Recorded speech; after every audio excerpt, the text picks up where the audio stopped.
Hello everyone, welcome to my channel. Please subscribe and keep watching more details. Coronation Street star Jane Hazlegrove addresses Bernie's big lie in Paul's story.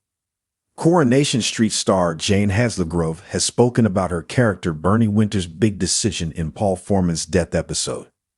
Bernie deceived her son-in-law Billy Mayhew this week by letting him believe that he'd said a final goodbye to Paul on the phone. Monday's episode, September 9, marked the end of Coronation Street's motor neurone disease (MND) storyline, as Bernie's beloved son Paul was rushed to hospital as he was struggling to breathe. Doctors confirmed that there was nothing more they could do for Paul. But while he had most of his closest family around him, Billy didn't make it on time to spend any last moments with his husband.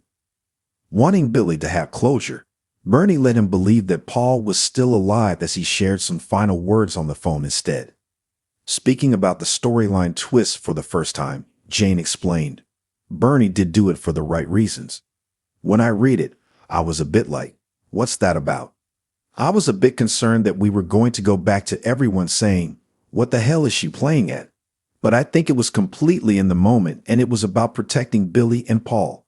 Bernie is not going to be able to keep the secret, and that becomes quite apparent.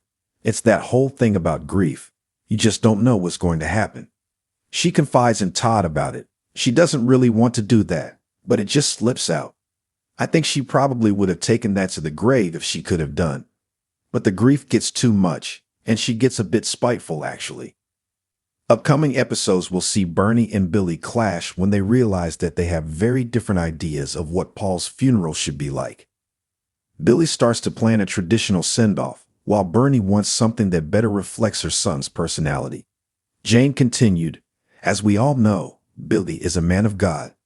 Bernie isn't a woman of anything, really, apart from spirituality and the essence of life, whatever that is. Bernie and Billy are really going to lock horns about how they're going to celebrate and remember Paul. It's going to be quite interesting, because Bernie's got her own ideas. Bernie doesn't really agree with the funeral ideas. She doesn't really think Paul was a man of God, even though Billy baptized him and Paul got great solace through that. She basically throws a rave to remember him, so she gets everyone involved. And there's this massive rave that we shot over 2 nights, which was a really good release. We were all quite knackered. Bernie has an idea of what she wants to do with the ashes too. It's not very conventional."